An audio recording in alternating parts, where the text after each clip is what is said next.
반갑습니다. 오늘은 2020학년도 전공 특수 기출문제를 분석하는 날로 정해봤습니다. 오늘은요, 전공 기출 분석인데 문제 풀이하는 시간은 아니에요. 이미 시간적으로 문제를 풀어야 될 타이밍은 지났죠. 뿐만 아니라 여러분들 더 이상 경우에 따라서는 정답을 알고 싶지 않은 경우도 있을 거고 해서 오늘은 어떻게 문제들이 만들어졌는가, 그 다음에 그 이전 문제들을 토대로 해서 봤을 때 우리가 향후에는 어떤 식으로 준비를 해야 되겠다라는 부분을 여러분들이 감을 잡을 수 있도록 할게요. 그래서 오늘은 두 가지가 주된 초점이 될 것 같아요. 아무래도 제가 이쪽 방문각에서 강의를 하는 게 처음이다 보니까 저에 대해서 간략하게 소개를 하고, 두 번째는 조금 전에 말씀드린 대로 이번 학년도에 2020학년도에 출제된 문제들하고 기존 문제들하고 비교를 하면서 어떤 식으로 출제가 됐더라라는 부분을 한번 훑어볼 거예요. 그리고 시간이 끝나는 말미에는 여러분들에게 세 가지를 조언해 드리고자 합니다. 그래서 오늘 시간을 한 40분에서 50분여 정도를 투자를 하게 되면 이제 공부를 준비하시는 분들에게도 도움이 될 거고, 공부를 마치신 분들에게도 일정 부분 자기를 반성할 수 있는 그런 시간이 되지 않을까라는 생각을 해봅니다. 그러면 간략하게 저 소개부터 할게요. 상당히 좀 쑥스러운 일입니다. 그렇죠? 제가 저 본인을 여러분들에게 소개한다라는 것 자체가 상당히 쑥스러운데, 그럼에도 불구하고 이런 시간을 마련을 해봤습니다. 덕분에요, 제가 저 자신을 어떻게 하면 소개를 하지라고 정리하는 과정에 저도 다시 한번 저 자신을 반성할 수 있는 시간도 갖게 됐음에 여러분들에게 감사드리는 바입니다. 우선 저 이름은 이렇게 김남진이라고 합니다. 시중에 나와 있는 대학 교재들을 통해서 많이 보셨을 겁니다. 그 이름이 맞습니다.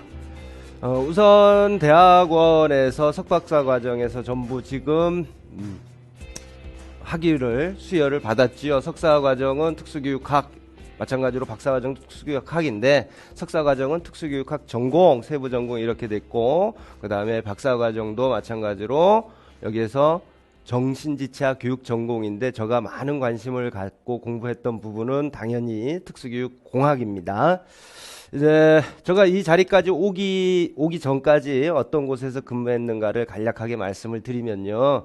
학위를 받고 나서 처음으로 갔던 데가 가야대학교입니다. 가야대학교 초등특수교육과, 다음에 구미대학교, 그다음 마지막으로 경동대학교 중등특수교육과에서 조교수를 역임한 다음에 지금까지 생활을 하고 있습니다. 물론요, 여기에 언급되지 않았지만 밑에 보시게 되면 저 지역이 아무래도 대구 경북이다 보니까 가까운 부산대, 부산교대, 그 다음에 대구대, 한의대, 인제대 이와 같은 곳에서, 그러니까 외래교수라고 표현했는데 그냥 쉽게 여러분들이 알고 계신 용어로 말씀을 드리면 시간 강사예요. 그러니까 시간 강사 이렇게 생활을 하다가 가야대학교에서부터 경동대학교까지 거쳐서 지금에 이르고 있다라고 보시면 될 것 같습니다. 간혹은 제가 여기 대구 경북을 중심으로 해서 강의를 하고 있기 때문에 여러분들 중에는 저 얼굴을 아시는 분도 계실 거고, 일면식은 없지만 조금 전에 말씀을 드린 대로 대학 교재들을 통해서 아마 접해보지 않으셨을까라는 생각을 부끄럽지만 감히 해봅니다. 아까 말씀드렸던 저를 일면식은 없더라도 저를 알고 계실 수 있습니다라고 이야기했던 근거는 뭐냐 그러면 요 앞에 나와 있는 특수교육공학이라는 책이에요. 특수교육공학이 저는 잘 몰랐었는데 학생들을 통해서 이렇게 전에 들은 바에 의하면 전공 필독서입니다 라고 이야기를 하더라고요. 그래서 많은 사람들이 알고 있겠구나 라고 생각을 했고, 그 다음에 그 대학에서 일정 연수라든지 각종 연수를 들어가게 되면 저 소개를 하잖아요. 그러면 전국에서 이렇게 선생님들이 연수 때문에 모이셔서 저는 알 수가 없어요. 그럼에도 불구하고 저 소개를 하게 되면 공학책 쓰신 교수님이시구나 라고 해서 알고 계시더라고요. 그래서 저가 전국구였구나 라는 것을 알게 됐죠. 다음으로 또 여러분들이 죄송합니다. 여러분들이 보셨을 만한 책이 두 번째로 나와 있는 진단 및 평가죠. 진단 및 평가도 다른 책하고 마찬가지로 요 임용을 준비하는 데 있어서 필독서다라고 이야기를 들었습니다. 특수교육 공학이라든지 진단 평가는 간단하게 그 여담으로 말씀을 드리면요. 공학책 2010년도에 처음 쓴 책이에요. 2010년도에 처음 쓴 책인데 이 당시에는 특수교육 공학책이 없었어요. 그냥 제가 파워포인트 만들고 간혹은 유인물로 워드 작업해서 유인물로 이렇게 줬었는데 문제점이 뭐냐 그러면 한 학기 상당히 길잖아요. 그렇죠? 긴 시간이 지나고 나서 학생들이 이야기하는 거를 가만히 들어봤는데 뭐라고 이야기하냐 그러면 뭘 배웠는지 잘 모르겠는데요. 그러니까 결과물이 없는 거잖아요. 어떤 책들은 그러니까 다른 과목들 같은 경우는 내가 공부를 했든 안 했든 책이라는 게 있어서 책꽂이에 딱 꽂아 놔두면 한 학기 동안 이 과목 했구나 이게 있는데 공학책은 그게 없다 보니까 학생들 사이에서 좀 불만이 있었어요. 그래서 과감히 우리나라에 그 당시 없었던 책을 새롭게 집필을 해야 되다 보니까 욕먹을 각오로 해서 쓴 책이 2010년도에 나온 특수교육 공학이라는 책입니다. 그리고 지금까지 한번 개정을 해서 계속적으로 회자가 되고 있죠. 그 다음에 공학과 관련해서는 모두 이 책에서 나오고 있다라고 저는 생각을 합니다. 아니나 다를까 실질적으로 또 그렇게 되고 있고요. 두 번째로 보고 계신 진단평가는 쓰게 된 계기가 그래요. 지금 여러분들 보고 계신 특수교육 평가라는 책이 그 이전에도 있었어요. 이 책 1판을 쓰기 이전에도 있었는데 뭐를 염두에 뒀냐 그러면 가만히 생각을 해보세요. 여러분들 학교에 진단평가 도구가 몇 개나 있는가 이거 생각해 보니까요.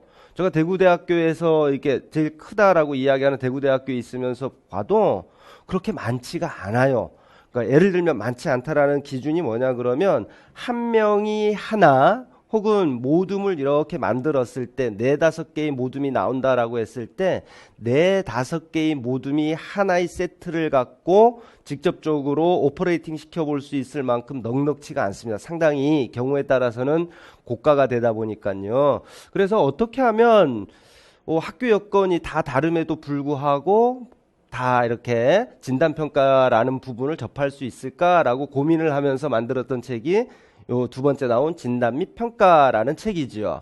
그래서 그 안에 해석하는 방법이라든지 기존의 책들은 검사 도구가 이렇게 구성되어 있다라는 것 중심으로 설명을 했다라고 치게 되면 지금 보고 계신 진단 및 평가라는 책은 뭐에다가 초점을 뒀냐 그러면 현장에서 어떻게 해석을 하고 있는가 라는 부분에다가 초점을 둬서 썼던 거예요. 원래 임용을 염두에 두고 여러분들에게 부담을 주기 위해서 쓴 책이 아니라 원래 수업용으로 수업을 조금 더 효율적으로 진행하기 위해서 썼던 책인데 어떻게 보다 보니까 여러분들에게 공부하기 위해서 봐야 될 책 이렇게 돼버렸다. 그렇죠? 지금에 와서 말씀드리지만 죄송합니다. 근데 어떡하겠습니까? 이미 출판돼 버린 것을. 세 번째 개론책은 학교에서 특수교육학 개론 2시간짜리 수업 있죠. 교직 소양으로 배우는 그때 많이 보셨을 거예요. 이 책이 나온 배경은 여러분과 같이 특수교육학을 전공하시는 분을 타겟으로 해서 쓴 책은 아니에요. 어떤 분을 타겟으로 했냐 그러면 말 그대로 사범대라든지 교육대학에서 교직 소양 과목이 되다 보니까 특수교육학이라는 부분이 교직 소양이 되다 보니까 여러분들만큼 집중적으로 공부를 하진 않잖아요. 그렇죠? 한번 특수교육학이 이런 거구나라고 경험할 수 있게끔 짧은 시간에 경험할 수 있게끔 쓴 책이 특수교육학 개론 이렇게 됩니다. 그래서 여러분들이 많이 접해보셨을 만한 책 그리고 임용시험에 있어서 필독서라고 이야기하는 책들이 저의 손을 거쳐서 나온 배경을 간단하게 말씀을 드렸습니다. 그 다음에 마지막으로 지금 썼는데 보편적 학습설계의 심화가 며칠 전에 나왔어요. 며칠 전에 나왔는데 밑에 역서에서도 보시면 아시겠지만 보편적 학습 설계와 관련된 책들이 상당히 많죠. 역서도 그렇고 여기 지금 저서에 표현하진 않았지만 표기가 되어 있진 않지만 기본이라는 책도 있고 그 외에도 여러 가지가 있습니다.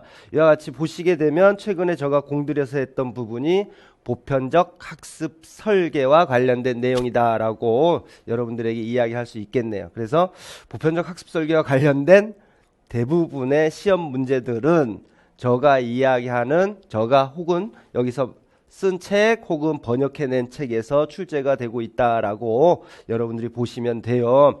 2010년도에 교육에서의 보편적 설계, 그래서 시그마 프레스에서 나온 책도 마찬가지로 제가 추후에 보편적 학습 설계라는 부분을 관심을 갖고 계속적으로 접근할 수 있도록 해준 책이기도 합니다. 제일 마지막에 보고 계신 책은 그 당시에는요, 2009년도에 번역이 돼서 나온 책인데, 그 당시에는 상당히 필독서로서 수험생들이 봐야 되는 책으로 이름이 나 있었습니다. 근데 지금은 순수하게 학습장에 여러분들 공부해 보셔서 아시겠지만, 우리나라의 체계, 그 한글 체계하고 영어의 그 체계가 다르기 때문에 공부하면서 좀 힘들어요. 그러다 보니까 최근에는 우리나라의 한글을 중심으로 해서 학습장애를 소개하는 책들이 많이 나왔죠. 그렇죠? 그래서 지금은 이 책을 거의 보고 있진 않지만은 이와 같은 저 나름대로의 연구 성과를 간단하게나마 여러분들에게 소개를 해줬습니다.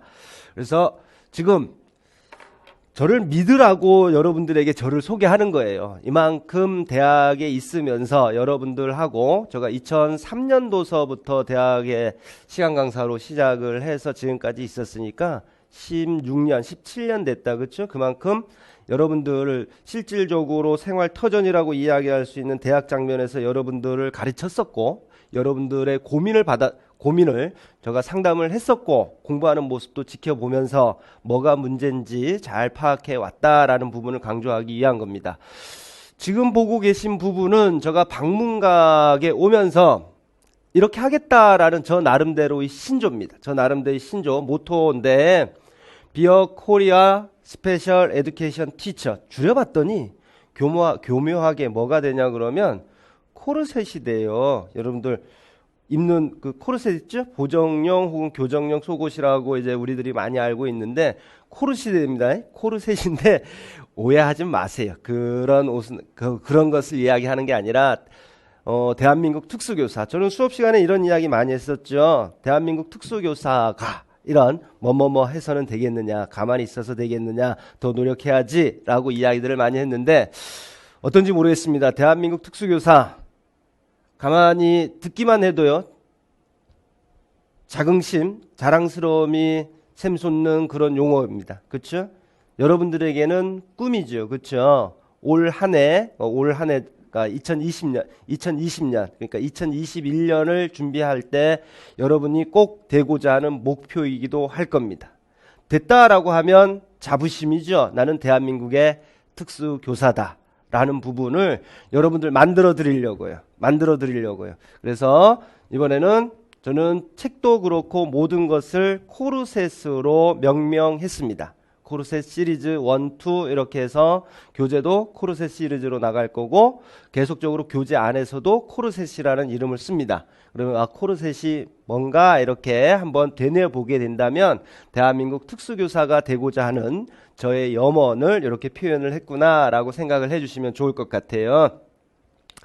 이 정도면 저에 대한 충분한 소개는 됐다라고 생각을 합니다. 궁금하시면 개인적으로 이렇게 질문을 하시면 제가 또 친절하게 설명을 해드리고, 이제서부터는 2020학년도 전공 특수 중등입니다. 유아, 초등, 중등 이 세 개 영역을 전부 건드리는 데는 시간이 좀 많이 필요하니까 중등을 중심으로 해서 기출을 분석할 겁니다.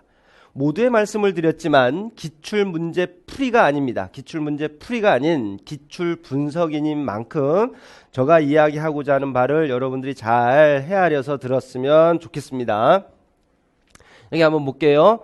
우리가 장특법을 보게 되면 특수교육 대상자, 특정되어 있는 대통령령으로 정한다라는 부분을 빼고 10가지가 특정이 되어 있잖아요. 그렇죠?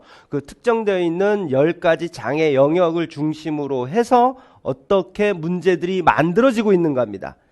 오늘 이 강의를 여러분들이 듣는 게 참으로 좋은 게 어떤 문제가 나왔다가 아니라 어떻게 문제는 만들어진다라는 부분을 여러분들에게 간단하게 팁을 드리고자 해요. 그러니까 잘 들으시면 좋겠다. 맞죠?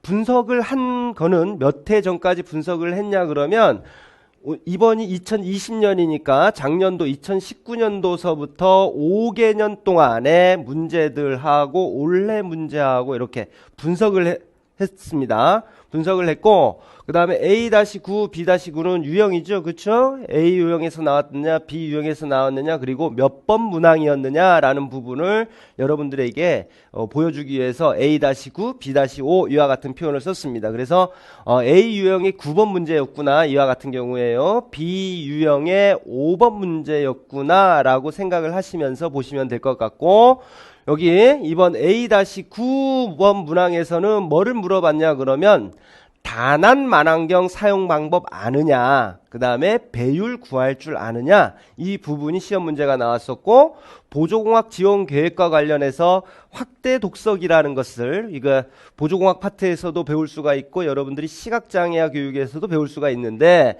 이번 시험에서 직접적으로 물어봤던 거는 확대 독서기를 아느냐, 이걸 물어봤었죠. 그 다음에 B-5번 문항에서는 점자 찍기와 관련해서 여러분들에게 물어봤습니다. 우선 저 시력을 대상으로 했을 때 배율 구하는 방법 알고 있느냐라고 했을 적에요. 한번 보시면 2019년도서부터 2017년도까지 배율과 관련된 부분은 없었습니다. 배율과 관련된 부분은 없는데 2015년도에 보게 되면요. 2015년도에 보게 되면 렌즈의 도수를 구하는 시험 문제가 한번 나온 적이 있어요. 그러면 여러분들 한번 눈여겨보세요. 2019년, 18년, 17년 계속 공란입니다. 공란. 동일한 문제가 나온 적 없어요. 그러나 가장 유사한 문제가 나온 게 뭐냐 그러면 2015년 똑같이 중등에서 렌즈 도수를 구하는 게 나왔습니다. 물론 여러분들 공부하실 적에 배율 구하는 공식하고 렌즈 도수 디옵터 이야기하는 거예요. 디옵터 구하는 방법은 공식이 다르다라는 것도 알고 계시겠지만 어쨌든 유사 문제로서 답은 똑같지 않으나 유사 문제로서 2015년도에 중등에서 그대로 출제된 적이 있습니다. 다음에 보조공학과 관련돼서 확대 독서기를 알고 있느냐라고 나와 있었는데, 확대 독서기가 그대로 정답으로 돼 있던 경우가 언제냐 그러면 2015년도까지는 없었어요. 시각장애에서 보조공학으로 많이 언급됐던 게 뭐냐 그러면 여기 점자정보 단말기, 우리가 상품명으로 한쏘네라고 이야기하는 거 있죠. 한쏘네라고 이야기하는 점자정보 단말기라든지, 그러니까 돋보기 갇힌 확대경이라든지 아니면 녹음도서, 이런 부분들이 지금까지 많이 출제가 됐던 겁니다. 여기에요. 녹음도서 하나만 썼다고 해서 녹음도서만 출제되고 초등이나 유치에서는 출제가 안 된 거냐? 그건 아니에요. 공란이 한정돼 있고 많이 써버리게 되면 여러분들이 복잡하니까 제가 가장 근접한, 지금 우리가 보고자 하는 게 보조공학에서 확대 독서기니까 이거와 유사한 것만 제가 언급을 해놨다라고 보시면 됩니다. 어떤 문제들이 출제됐는지는 저뿐만 아니라 다른 선생님들, 강의하고 계신 선생님들도 많이 분석이 돼 있으니까 그걸 참고하시면 좋을 것 같고요. 2015년까지 확대 독서기 이야기가 없었는데 2009년도 문제를 보게 되면 중등에서 정답이 확대 독서기인 게 있어요. 그대로 정답이 확대 독서기입니다. 2009년도는 객관식이 존재할 때였습니다. 객관식이 존재할 때여서 정답이 확대 독서기였던 적이 있다. 이걸 보시면 될 것 같고, B-5에 나왔던 문제가 점자인데 점자는 두말할 이유가 없잖아요. 계속적으로 해를 거르지 않고 출제됩니다. 똑같은 문제는 출제되지 않습니다. 똑같은 문제는 출제할 수가 없고, 점자는 계속적으로 출제를 하고 있으나 점자를 찍잖아요. 그렇죠? 점자를 찍어 보세요. 그래서 우리가 번호로 넘버링을 이렇게 하게끔 돼 있는데 주어지는 단어가 달라질 뿐 계속적으로 출제가 되고 있다라고 보시면 좋을 것 같습니다. 한 가지만 확인하고 넘어갈게요. 조금 전에 말씀을 드렸던 요 확대 독서기와 관련해서 출제됐던 문제입니다. 어떻게 문제가 바뀌어서 나왔는지 한번 보시면, 왼쪽에서 여러분이 보실 때 왼쪽에 있던 게 2009년도 조금 전에 나왔습니다 라고 이야기했던 거고, 그 다음에 2015년도 문제인데 2015년 조금 전에 배율 문제죠. 지금 보시게 되면 요 전부 읽진 않을게요. 여기 보시게 되면요, 이번에 시험 문제하고 시험 문제를 공부할 때 참고가 될 만한 것들이 많이 나와요. 여기 정답이 확대 독서기 나오죠.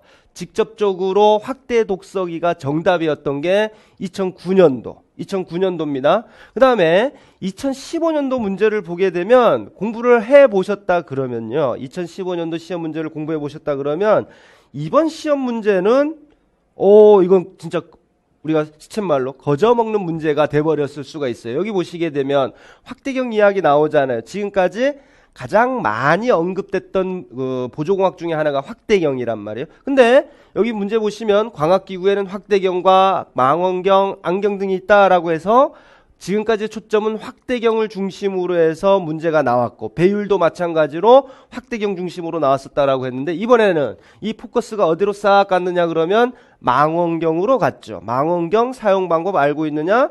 망원경 도수 구할 수 있느냐? 이렇게 이야기가 나왔던 겁니다.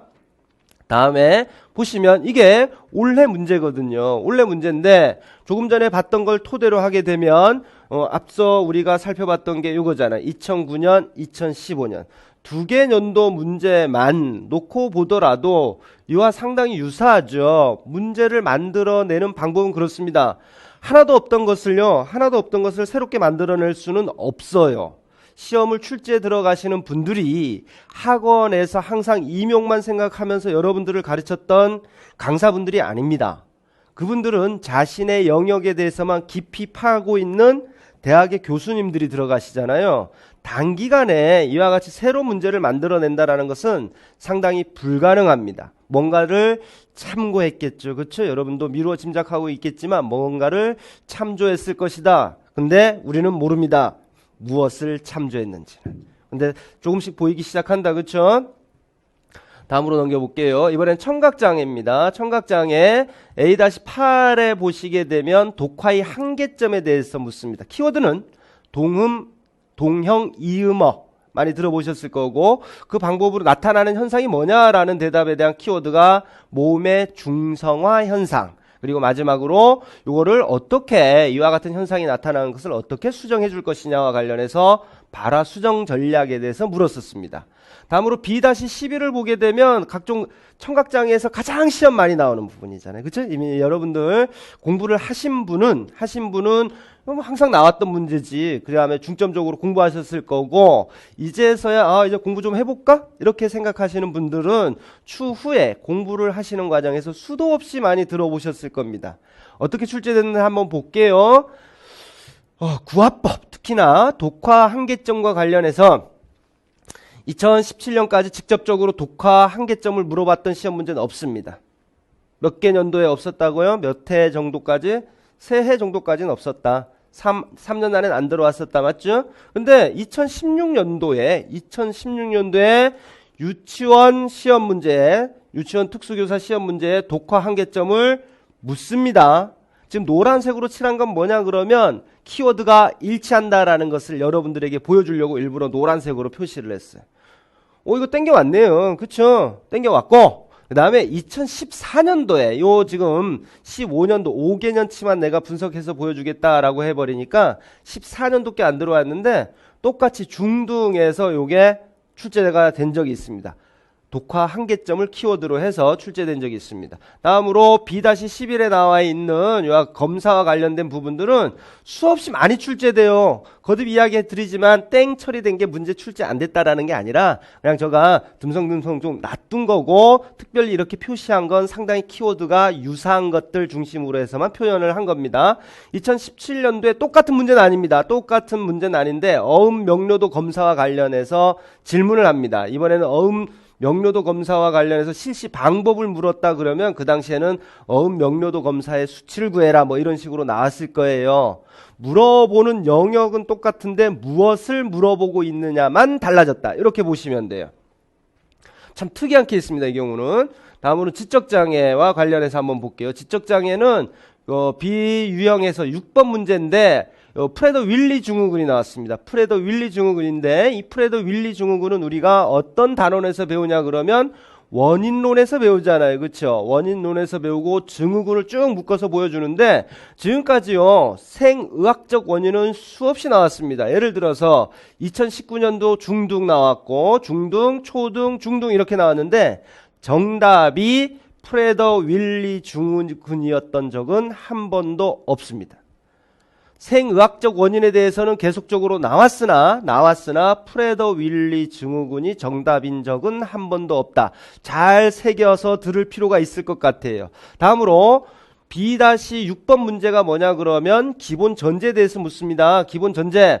요 내용을 다룬 책도 하나 있잖아요. 그렇죠? 여러분들 많이 보고 계신 필독서 중에 하나로 알고 있는데 보시면 최소 위험 가정 기준이라는 거 나왔고요. 궁극적 기능성 기준이라는 부분이 시험 문제에 나온 적이 있습니다. 이걸 정답으로 해서 나왔는데 지금 이번에 나왔던 영수준 추측의 의미와 관련해서는 처음 나오는 부분입니다. 당연히 이게 묶여 있거든요. 최소 이용 가정이냐, 궁극적 기능성의 기준이냐, 아니면 영수준 추측이냐 이런 부분들은 묶여서 쭉 설명되는 부분이기 때문에 기본 전제가 뭐다라는 부분에서 설명하는 부분이기 때문에 이거 같이 다 봤을 거예요. 다 보셨을 건데 시험 문제는 이걸 정답으로 하는 것은 처음으로 출제가 됐다. 마지막으로 지역사회 교수와 관련해서 이번에도 출제가 됐습니다. 중등에서 직접적으로 출제됐던 건 2018년도에 모의 교수와 관련해서 출제가 됐었고 지역사회 참조 교수가 바로 직접적인 정답이 됐던 것은 2015년도입니다. 2015년도. 문제를 한번 훑어보시면 좀 희한해요. 2015년도 요거거든요. 지금 여러분들 왼쪽에 보신 게 2015년도인데 여기에 문제에도요. 뭐라고 나와 있냐 그러면 잘 보이시죠? 지역사회 중심 교수 전략 이렇게 해서 나왔어요. 그래서 위쪽에 지역사회 중심 교수 나오고 밑에 쪽에 지역사회 참조 교수 나왔는데 요 밑에 나가 지역사회 참조 교수예요. 정답이. 근데 이번에 나온 건 뭐냐 그러면 여러분들 세 가지 같이 공부했잖아요. 그렇죠? 모의 교수 여기서 위에서부터 차례 들어보면 모의 수업, 모의 교수라고 이야기하는 거, 지역사회 참조 교수, 지역사회 중심 교수 쭈르륵 나왔단 말이에요. 2015년도와 비교하면 지금 지역사회 모의 교수 이거 빼고 제일 밑에 나와 있는 지역사회 중심 교수가 가번의 정답. 나번의 정답이 뭐냐 그러면 이번 2020년도 시험에 나왔던 요 리을에 들어갈 거. 이와 같이 눈치채셨습니까? 몇 해가 지나니까 문제도 비슷해요. 몇 해가 지나니까 똑같은 학교급에서요. 그러니까 중등은 중등에서 그대로 차마 이 시험 문제 이것까지 똑같이 낼 수는 없잖아요. 그렇기 때문에 이거를 가져올 수 있구나라는 부분을 여러분이 조금은 눈치를 채셔야 돼요. 똑같이는 아니더라도 정답으로 제시됐던 키워드가 몇 해가 지나니까 다시 여러분이 공부하고 계시는 학교급의 임용시험의 정답이 될 수도 있다라는 부분을 제가 여러분들에게 넌지시 진짜 보이지 않게 넌지시 이야기하고 있습니다. 다음으로 지체장애 보겠습니다. 지체장애 뇌성마비 유형과 관련해서 이번에 운동실조형 나왔습니다. 운동실조형 그 다음에 지체장애 하유형으로 근위영양증 혹은 근위양증이라고 이야기하는 근위영양증, 근위양증 이렇게 이야기하는 시험에 나왔는데 가성비대의 원인이 뭐냐? 그 다음에 가우어 징후와 관련해서 물어봤는데요. 뇌성마비 유형 중에 지금 운동실조형이 시험 나온 적은 없어요. 운동실조형이 시험 나온 적 없는데 그 전에 우리 중등만 보시게 되면 불수형하고 경직형 이렇게 나와요. 이거 지체장애 들어가면 처음으로 배우는 거잖아요. 그렇죠? 같이 묶여서 여러분들 공부를 하셨을 거고 하유형으로서 근위영양증과 관련해서는 2014년도 중등에 나왔습니다. 중등에 나왔는데 이거 한번 찾아보세요. 참으로 신기한 게 나옵니다. 뭐가 신기하냐고요? 그림이 똑같아요. 그러니까 중등의 시험 문제 나왔을 때 그 그림하고 이번에 나온 그림하고 혹여 찾아보지 않더라도 여러분들이 시험 준비하면서 보시는 뭐 기본서가 됐든 다양한 교재들 있잖아요. 거기에 가우어 징후와 관련된 그림 나오는 그 부분이 그대로 나와요. 우리나라엔 그 그림이 하나밖에 없나 봐요. 그 그림 그대로 해서 출제가 됐습니다. 다음은 정서행동장애 나왔는데 정서행동장애 최근에 공부하기가 좀 까다로워졌죠. 그렇죠? DSM-5와 관련해서 DSM-5에서 이야기하는 다양한 정의들이 어떠한 장애와 관련됐느냐 하위 유형과 관련되느냐 이런 부분들이 나오다 보니까 상당히 공부하는 분량은 상대적으로 많아져 버렸습니다.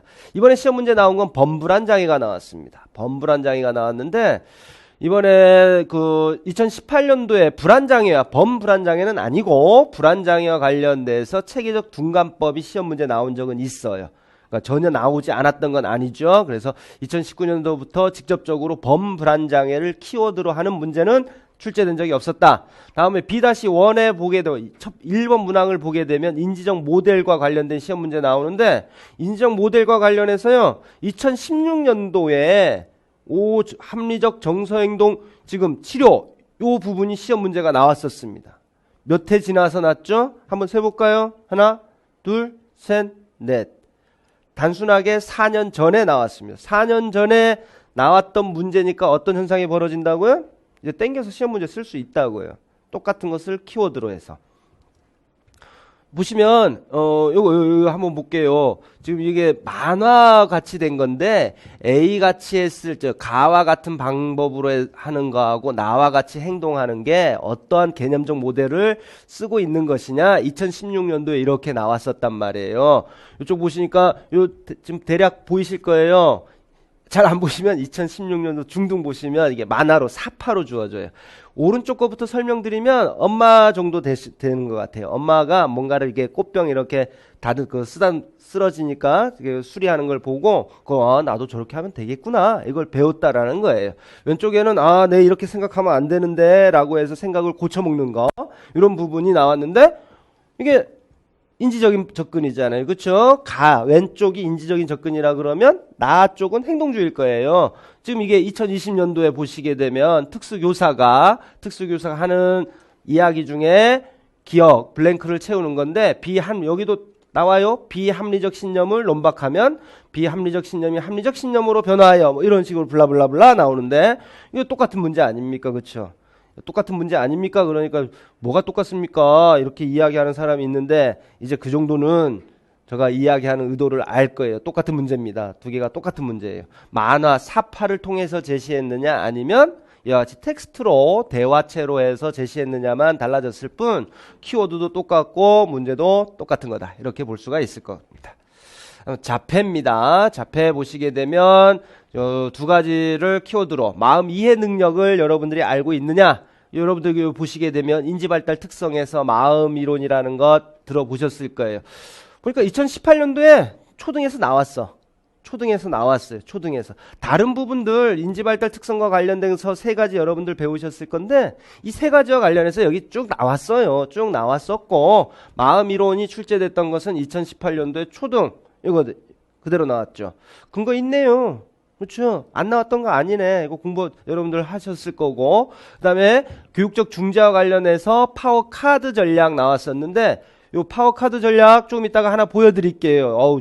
재밌는 거 있습니다. 지금 요 부분입니다. 2019년도에 죄송합니다. 2019년도에 초등 문제하고 2020년도에 중등 문제 이렇게 나와 있는데 시간 관계상 다 이렇게 하나씩 살펴볼 수는 없고 가만히 보시면 파워카드 문제가 그대로 조금 스타일만 바뀌었을 뿐 스타일만 바뀌어갖고 2019년도에 초등 문제가 그대로 2020년 중등으로 왔음을 여러분이 쉽게 파악할 수가 있을 겁니다. 이제 7번째 의사소통 장애와 관련해서 의사소통도 공부할 게 많다. 그렇죠? 의사소통 공부하다 보면 내가 국문학을 전공하러 왔는지 국어학을 전공하러 왔는지 특수교육학을 전공하러 왔는지 헷갈릴 때가 있습니다. 크게 두 개로 나눠보게 되면 의문변동 접근법의 정의를 알고 있느냐 그 다음에 5조음의 유형을 알고 있느냐 막 복잡한 건 안 나왔어요. 그 다음에 A-7번 문항을 보게 되면 언어의 하위 구성 요소를 알고 있느냐 그 키워드는 형식이었어요. 형식론과 관련된 거. 그 다음에 어휘 목록 작성 방법을 알고 있느냐 키워드는 문법적 범주. 지금 언어의 하위 구성 요소는 아마 정확하게 말씀을 드리면 의사소통 장애를 공부하면서 배우셨을 거고 어휘 목록 작성 방법은 두 과목에서 모두 배우셨을 수가 있을 거예요. 의사소통 장애 과목에서 배우셨을 수도 있고 혹은 경우에 따라선 학교 교수님들에 따라서는 이것을 미리 공학 시간에 AAC가 나오니까 같이 묶어서 여러분들에게 설명해 주셨을 수도 있을 건데 제일 먼저 의문 장애의 치료 기법과 관련해서는 2018년도에 초등 문제 출제된 적이 있습니다. 초등 문제에 출제된 적이 있어요. 그 다음에 오류 유형 보니까 많이 나왔었네요. 그렇죠? 중등에서만 안 나왔을 뿐이지 초등에서는 이미 기출이 됐다라는 것을 여러분들한테 보여드리고자 합니다. 지금 여기 땡땡땡땡 다음 A-7 보니까 언어의 구성 요소 그 다음에 AAC 상징 배열 땡땡땡땡 비어 있는데 왜 땡땡땡땡 비어 있냐 그러면 상징 배열 요 문법적 범주가 정답인 적은 없었어요. 문법적 범주는 정답이 된 적이 없었는데 키워드로 제시된 적이 없었는데 언어의 구성 요소는요 여러분들 의사소통론 딱 들어가면 제일 먼저 배우는 게 언어의 구성 요소 배우잖아요. 그렇죠? 그래서 이게 정답도 형식이라고 딱 단답식 같이 쓰는 거였단 말이에요. 그래서 어려운 문제는 아니었습니다. 그리고 지금까지 출제됐었던 문제냐 출제되지 않았었던 문제냐를 지금 와서 다시 되짚어 본들 아무 의미가 없는 그 정도로 쉬운 문제였다 이렇게 생각을 하시면 될 것 같아요. 다음에 학습장에 보시죠. 학습장에 보시면 상부적 교수. 이 상부적 교수는 일반 교육학 할 때도 나오잖아요. 일반 교육학 할 때도 나오는 거고 그 구성 요소를 알고 있느냐 이와 관련해서 시험 문제 나왔었고 키워드는 예측하기를 중심으로 해서 쓰시면 되죠. 그 다음에 그래픽 조직자 전략 이것도 마찬가지로 아마 자폐성 장애 공부할 적에도 많이 나오죠. 그렇죠? 공통적으로 뭐 문제가 거의 유사하니까 B-2 보게 되면 글씨 쓰기 유의점과 관련해서 유창성 시험 문제 나왔습니다. 지금까지 유창성의 문제는 주로 읽기 장애와 관련해서 시험이 많이 출제됐었는데 이번에는 하위 영역을 쓰기 쪽으로 살짝 옮겨가서 출제가 됐습니다. 그 다음에 하도 너무 많이 들어서 더 이상 이야기하는 게 불필요할 정도인 직접 교수법이 이번에 시험 문제가 나왔었는데 어떻게 시험 문제 나왔었던가 한번 볼까요? 우선 상부적 교수법이라고 상호 호혜적 교수 이렇게 이야기하는 거는 2017년도에 초등에 그대로 2015년도에도 초등에 그대로 중등만 안 나왔었다. 중요한 거 아시죠? 구성주의 교수 전략이 반영됐다라고도 설명되는 책들이 있습니다만 중요한데 중등에만 안 나왔었네. 중등만 중요하지 않은 건가? 아니죠? 중등도 중요하죠? 그러니까 이번 냈잖아요. 언젠가 나올 문제였고. 다음에 그래픽 조직자 자폐만 내겠습니까? 아니요. 자폐만 나오는 문제가 아닙니다. 학습장에도 나와요. 2013년도에는 그림이 2013년도 시험 문제를 한번 보세요. 꼭 보세요. 아주 재밌습니다. 그래픽 조직자가 그림으로 그려집니다. 2013년도 시험 문제가 그렇게 해서 나왔어요. 글씨 쓰기 유의점, 이거 유창성과 관련해서 여러분들 책 한 번만 읽어보셨어도 정답으로 알 수 있는 것. 그 다음에 직접 교수법과 관련해서 정밀 교수 초등에 시험 문제 나왔었고, 중등에 직접 교수 나왔었고, 그 다음에 이번에 2015년도 정밀 교수 나왔었죠. 직접 교수는 이번엔 단계 아느냐, 실행 단계 아느냐, 이거였습니다. 건강장애 이제 마지막입니다. 조금만 참으시면 제가 결론을 내려드릴게. 건강장애인데 건강장애 소아당뇨 시험 문제 나왔거든요 이번에. 근데 건강장애는 2017년도 중등에서 한 번 정도 나왔어요. 다른 영역에서 유초도 시험 문제가 잘 안 나오는 부분인데 2017년도에 신장장애가 나왔고 이번에 소아당뇨가 나왔단 말이에요. 더불어서 건강장애 관련해서 순수하게 건강장애 파트라고 이야기할 수는 없어요. 법률적인 부분, 장특법적인 부분도 있고 교육과정적인 부분이 같이 혼합이 돼서 건강장애를 선정됐다가 언제 취소할 수 있느냐 이 부분과 관련해서 시험 문제를 나왔었습니다. 자, 지금까지 발달지체 없네요. 중등이니까 발달지체 없지. 그렇죠? 발달지체는 출제 가능성이 거의 드물다. 중등에서는 발달지체는 어쨌든 유치 쪽으로 많이 기울어져 있기 때문에 중등에서는 발달지체가 거의 출제가 되지 않는다. 그러다 보니까 특정되어 있는 게 10가지지만 제가 분석한 건 9가지로 이렇게 해서 마무리가 되는 겁니다. 좀 진도를 빨리 했지만 더 이상 설명드릴 게 없어요. 진짜로. 지금 뭐 대놓고 이렇습니다라고 이야기 될 수도 있는 것도 아니고 풀이는 지금 시점에서 아무런 의미가 없기 때문에 풀이를 하지는 않은 겁니다. 이제 결론 제가 딱 3가지만 말씀드리려고요. 잘 들어보세요. 첫 번째로 이야기 드리고자 하는 게 뭐냐 그러면 임용시험 기출문제의 연속이다라는 부분을 여러분들에게 꼭 전달하고자 합니다. 그래서 이것을 가만히 생각을 해보세요. 대학교에 있는 교수님들이 그러니까 정년 퇴임하시고 나가시고 새로운 교수님이 다시 또 진입하시고 이런 사이클이 얼마나 빨리 이루어질까? 상당히 느립니다. 상당히 느립니다. 초중고등학교보다 상당히 느리죠. 하물며 정년퇴임도 65세로 일반 초중고등학교보다는 정년 시기가 늦습니다. 그 다음에 초등고등학교 같이 과목별로 전부 뽑는 대학도 별로 없습니다. 그러다 보니 어떤 결론을 내릴 수 있냐 그러면 중요한 건 있잖아요. 중요한 내용은 여러분들이 중요하다라고 생각하는 것 혹은 대학교 교수님들이 중요하다라고 이야기하는 건 시간이 지나도 중요한 거예요. 시험 문제 출제했던 부분들은 중요한 거니까 냈었겠죠. 그쵸? 두말할 이유가 없습니다. 시간이 지나면 중요한 게 없어지느냐? 아니요. 그대로 유지가 됩니다. 더 중요한 게 특수교육학의 흐름 속에서 시대적인 상황이 이러니까 이게 강조돼야 되겠구나. 분명 그건 있죠. 예를 들면 통합교육이 그럴 겁니다. 긍정적 행동 지원이 그럴 겁니다. 그 다음에 보편적 학습 설계가 그럴 겁니다. 그런 거 외에는 중요한 것은 계속 중요해요. 그 다음에 누구에게나 중요한 겁니다. 이번 출제 들어가신 교수님한테는 중요하고 다음 출제 들어가신 교수님한테는 안 중요하냐? 그런 거 없어요. 다 중요해요. 무엇을 더 중시 여기느냐는 해당 교수님의 선택이지만 그 경중이 올해는 중요했다가 내년에는 덜 중요해지고 이런 거는 없습니다. 다음에 두 번째 보시면 정답으로 처리되는 키워드에는 원칙이 있다라는 것을 여러분들에게 전달하고자 합니다. 좀 전에 우리가 분석이라는 것을 통해서 봤잖아요. 제가 5개년 동안의 분석 문제를 쭉 보여드렸고 이렇게 출제가 됐었다라고 하면서 틈틈이 여러분들에게 질문도 하고 확인도 하고 들어갔던 거 있잖아요. 몇 해 건너뛰었지요? 이런 부분들 중등에서 더 구체적으로 보면 이래요. 동일 학교급 내에서 여기 최근 기출과 동일한 키워드는 출제될 가능성이 상당히 낮습니다. 몇 해 아니라고 몇 해 내에 출제된 문제가 똑같이 나오진 않는다. 키워드가 정답일 수는 없다. 그겁니다.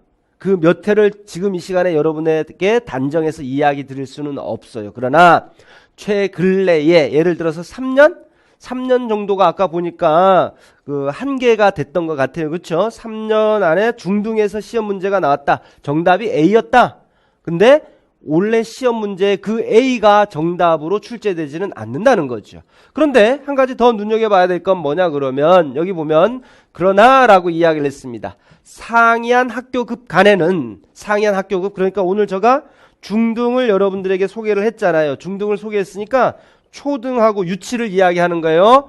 최근 기출에서 나왔던 거하고 동일한 정답 키워드를 정답으로 제가 이야기한 거예요. 키워드는 출제할 수가 있다라는 거죠.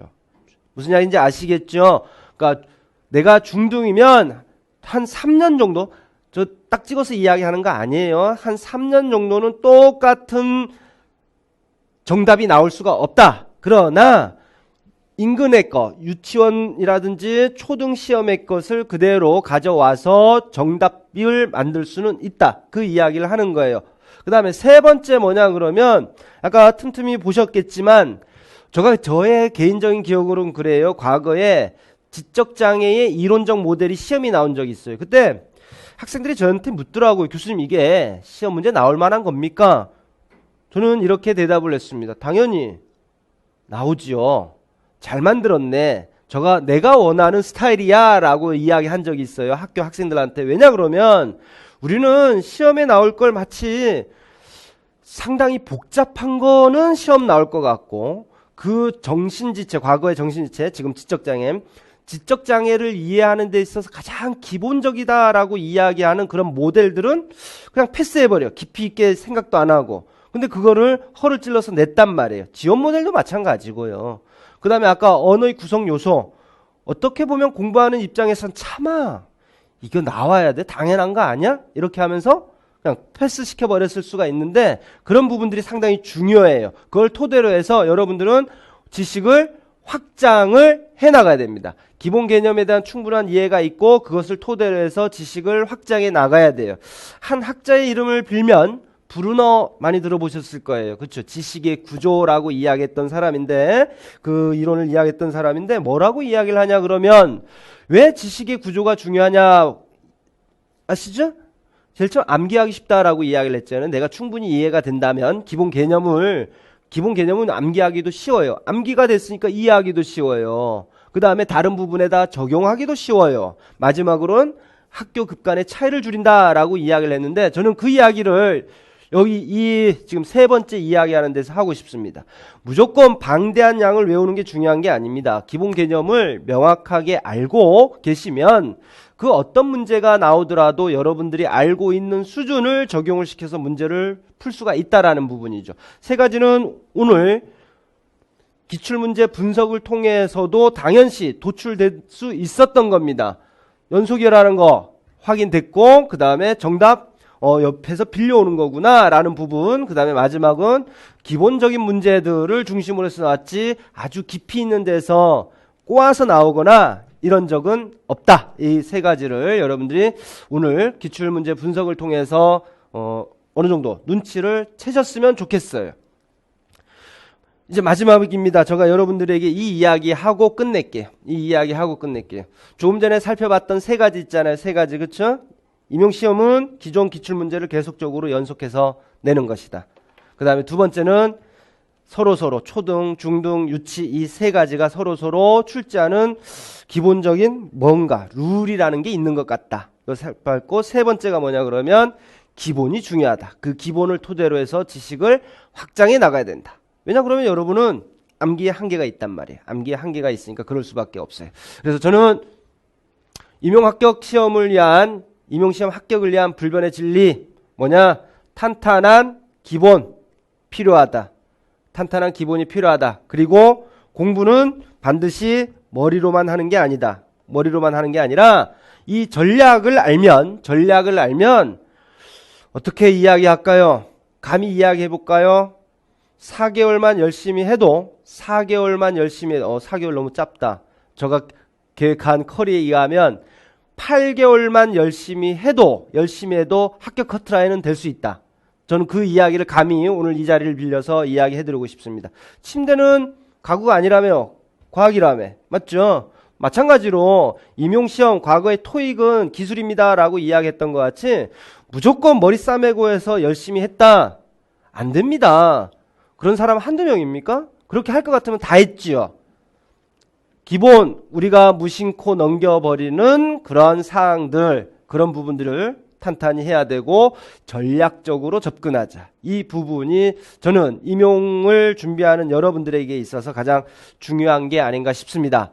더 깊이 있는 분석, 그 다음에 출제된 문항들에 대한 내용은 추후 개설되는 강의를 통해서 여러분들에게 충분히 설명을 드리겠고, 한 며칠 있으면 다시 또 임용 설명회가 있어요. 그렇죠? 2021년도를 대비를 해서 2021년도 대비 임용시험 그 전략과 관련해서 여러분들에게 설명할 기회가 있으니 그 기회를 통해서 다시 한번 또 아까 3개를 이야기했다면 한 가지를 더 던져드릴 수 있도록 한번 또 분석을 해볼게요. 지금까지 한 48분 이제 50분 가까이가 된 것 같습니다. 지루하지 않게 좀 스피드 있게 좀 진도도 나가봤고 앞에 저 이야기도 했었고 결론 지어서 또 여러분들에게 전달도 했습니다. 이 짧은 시간이지만 여러분들에게 던진 바는 많습니다. 허투루 듣지 마시고 참고하셨으면 좋겠습니다. 저 수업을 듣느냐 안 듣느냐가 중요한 게 아니죠. 저의 모토가 뭐라 그랬습니까? 비어 코리아 스페셜 에듀케이션 티처라 그랬지 않습니까? 여러분 모두 대한민국 특수교사가 되기를 진심으로 기대합니다. 감사합니다.